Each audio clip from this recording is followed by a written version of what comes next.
ہم اس بات سے واقف ہیں کہ معیشت کی بہت سی جہتیں ہیں. امپورٹ ایکسپورٹ ایک جہت ہے، ایک پہلو ہے، انڈسٹریلائزیشن، انفلیشن،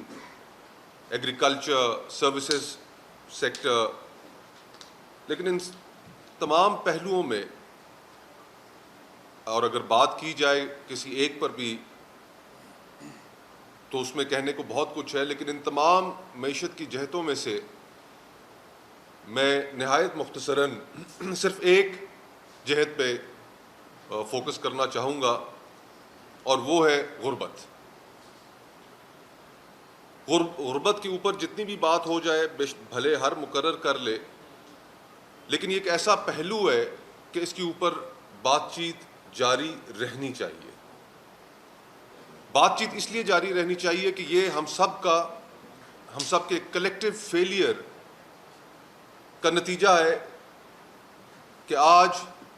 آدھے سے زیادہ ملک سطح غربت سے نیچے جا چکا ہے. اس ملک میں ہر جماعت کو حکمرانی کا موقع ملا. کوئی جماعت ایسی اس ملک میں نہیں ہے جو یہ دعویٰ کر سکے کہ ہمیں حکمرانی کا موقع نہیں ملا اور ہم حکومت میں نہیں رہے.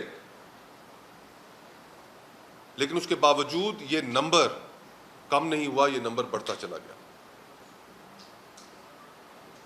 آج حکومت کے اپنے اعداد و شمار کے مطابق صرف پچھلے سال میں 2.70 کروڑ لوگ سطح غربت سے نیچے گئے. اندازہ لگائیے کہ یہ 2.70 کروڑ لوگ وہ لوگ تھے جو شاید ایک ایسی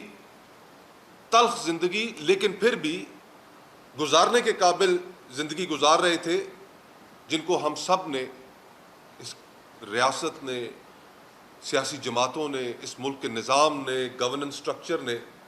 معیشت نے فیل کیا، اور یہ 2.70 کروڑ لوگ مزید سطح غربت سے نیچے چلے گئے. یہ حکومت کا اپنا اکنامک سروے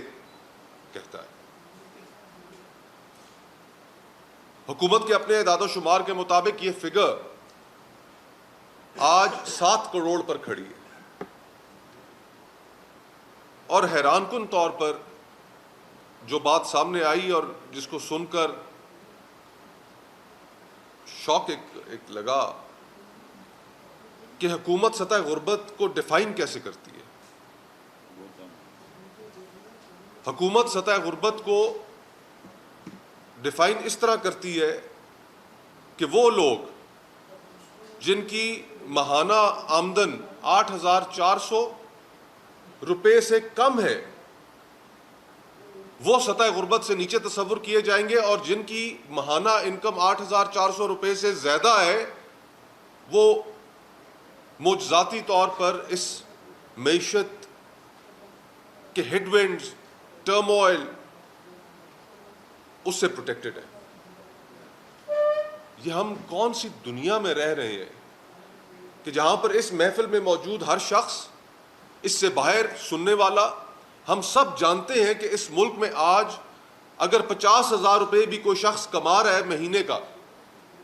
تو وہ اپنے بچوں کی اسکول کی فیس نہیں دے پا رہا، وہ اپنے کچن کا خرچہ نہیں چلا پا رہا، وہ اپنے بجلی اور گیس کے بل نہیں دے پا رہا، اور خدا نخواستہ اگر اس کے اوپر کوئی بیماری آن پڑے تو وہ اپنا علاج نہیں کرا سکتا. اور ہم یہ کہہ رہے ہیں کہ نہیں، 8,400 روپے سے اوپر والے جو ہیں وہ پروٹیکٹڈ ہیں. یہ ہم کون سی دنیا میں رہ رہے ہیں اور کس چیز کو ہم دعوت دے رہے ہیں؟ اگر ہم ریئلسٹکلی صرف اس فگر کو، جو حکومت کی اپنی فگر ہے، انصاف کے ساتھ اگر ہم اس کو ایک طرف رکھ دیں، اور جب ہمیں اپنے مشاہدے سے یہ بات ہمارے علم میں ہے کہ 50,000 روپے کمانے والا اور لاکھ روپیہ کمانے والا بھی اس ملک میں مشکل کا شکار ہے،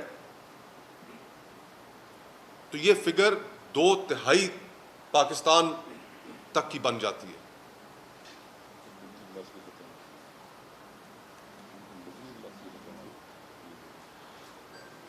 تو ہم بدستور پاکستانیوں کو، اس ملک کی سیاسی جماعتیں، اس ملک کا نظام، ہم فیل کرتے چلے جا رہے ہیں. مڈل کلاس وائپ آؤٹ ہوتی جا رہی ہے. اب اس صورتحال میں میرے نزدیک ٹھیک ہے، جیسے میں نے شروع میں کہا کہ معیشت کی مختلف جہتیں ہیں، ہم امپورٹ ایکسپورٹ پہ بات کر سکتے ہیں، ہم ایگریکلچر پہ فلانی چیز پہ بات کر سکتے ہیں، لیکن میرے نزدیک جس طرح شاہد بھائی بھی اپنی گفتگو میں کہہ رہے تھے کہ ایک ہی پیمانہ ہے کسی حکومت کی معاشی پرفارمنس کو جانچنے کا، اور وہ پیمانہ یہ ہے کہ کیا آپ ملک میں غربت کی سطح میں کمی لا سکے یا نہیں، کیا آپ کی پالیسیز کے اندر اتنی جان تھی، ان کے اندر اتنی ایفیکیسی تھی کہ وہ لوگوں کی زندگی کو تبدیل کر سکے یا نہیں کر سکے۔ آج یہ سمندر ہے لوگوں کا جو غربت میں دھس گیا ہے، اگر اس کے نمبر میں کمی نہیں آتی اور یہ نمبر بڑھتا رہتا ہے، اس ملک میں کوئی، آپ اگر یہ توقع لگائے بیٹھے ہیں کہ بہتری آ جانی ہے، یہ بہتری نہیں آنی۔ اور آخری بات جو میں آپ کی خدمت میں عرض کرنا چاہتا ہوں کہ عموماً ہم اپنی کانورسیشنز میں ٹیکس کا لفظ ہی ایسا ہے کہ ہم پہ ہر وقت بجلی بن کر گرتا ہے، تو ہر پاکستانی اس ٹیکس کے لفظ سے بھی واقف ہے، ٹیکس کے نظام سے بھی واقف ہے، لیکن اصل جو لفظ ہے اور جو ہمیشہ ہمیں استعمال کرنا چاہیے، اس لفظ کو ہمیں آئسولیشن میں نہیں استعمال کرنا چاہیے، یہ میری آپ تمام احباب سے استدعا ہوگی۔ لفظ ہے ٹیکس اینڈ ٹرانسفر۔ پوری دنیا میں جو معیشت سے تعلق رکھنے والے لوگ ہیں، ایکسپرٹس ہیں، وہ بات کرتے ہیں ٹیکس اینڈ ٹرانسفر کی، کہ حکومت ٹیکس میں کتنی محصولات حاصل کرتی ہے اور پھر اسی لمحے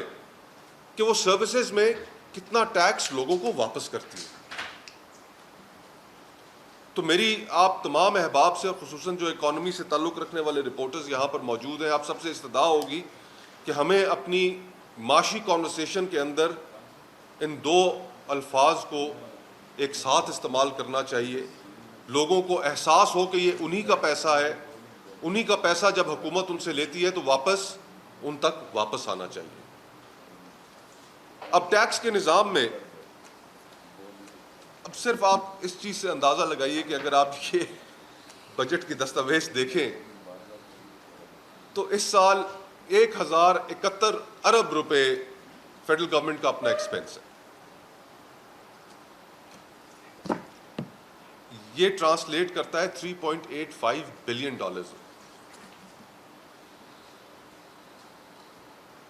فیڈرل گورنمنٹ، وفاقی حکومت جب اپنے اوپر 4 ارب ڈالر سال کے خرچ کر رہی ہے، آپ کے پیسے اپنے اوپر خرچ کر رہی ہے، ان تنخواہوں میں، ان پروٹوکالز میں، صدر ہاؤس، وزیر اعظم ہاؤس کے خرچے بڑھانے میں، تو پھر ٹرانسفر کے لیے پیچھے بچتا کیا ہے؟ امیر ہو یا غریب ہو، میں اسلام آباد کے جس سیکٹر میں رہتا ہوں، گھر میں نے بور کرا رکھا ہے، واٹر سپلائی نہیں ہے، گھر کی حفاظت کے لیے چوکیدار رکھا ہوا ہے، سیکیورٹی نہیں ہے، گلی میں کبھی بھی جو اسٹریٹ لائٹس لگی ہوئی ہیں کبھی کام نہیں کرتی، فون کر کر کے ان کو تنگ آ کے اب تو فون کرنا بھی ان کو چھوڑ دیا۔ پورا پاکستان ٹینکر کے ذریعے پانی ڈلواتا ہے، بجلی مہنگی ترین، اس کا حل ہم لوگوں نے خود نکالا، ہر دوسرے گھر پر سولر موجود ہے، حکومت اس سولر کے پیچھے بھی پڑ گئی۔ اگر خدا نخواستہ آپ کے ساتھ کوئی زیادتی ہو جائے، آپ پولیس یا ہسپتال یا کسی بھی سرکاری ادارے سے آپ کو واسطہ پڑ جائے، آگے وہاں پر بھیڑیے بیٹھے ہیں آپ کو کھانے کے لیے، تو سوال یہ پیدا ہوتا ہے کہ جب ریاست ہمیں واپس دے کچھ نہیں رہی تو پھر ہم سے لے کیوں رہی ہے؟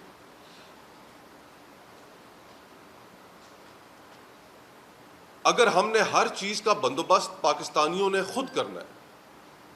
اور خود کرنے میں ہم کمال مہارت رکھتے ہیں، یہ جو سولرائزیشن ہوئی پاکستان میں، اگر آپ اس کی فگرز کو دیکھیں تو پوری دنیا حیران رہ گئی کہ پچھلے 2 سالوں سے دنیا بھر میں پاکستان سولر امپورٹ کرنے والا سب سے بڑا ملک ہے. لوگوں نے خود ایک سلوشن نکالا اور اس سلوشن پر عمل کرتے ہوئے اپنے بجلی کے بلوں کو ان کے متبادل ان کو گھٹانے کے لیے اس کے اوپر کام شروع کر دیا. حکومت یہ صاف طور پر کہہ دے کہ جی ہم آپ کو صحت نہیں پرووائڈ کر سکتے, ہم آپ کو تعلیم نہیں پرووائڈ کر سکتے, ہم آپ کو سیکیورٹی نہیں پرووائڈ کر سکتے, آپ کے جان و مال کی حفاظت نہیں کر سکتے, آپ کو سروسز نہیں دے سکتے, تو ہم ان کا بندوبست خود کر لیں گے. تو یہ ٹیکس کا جو نظام ہے without transfer of services and redistribution of wealth, یہ ایکسٹارشن ہے, اور یہ ایکسٹارشن کا سلسلہ ختم ہونا چاہیے. انہی 2 پہلوؤں پہ بات کرتے ہوئے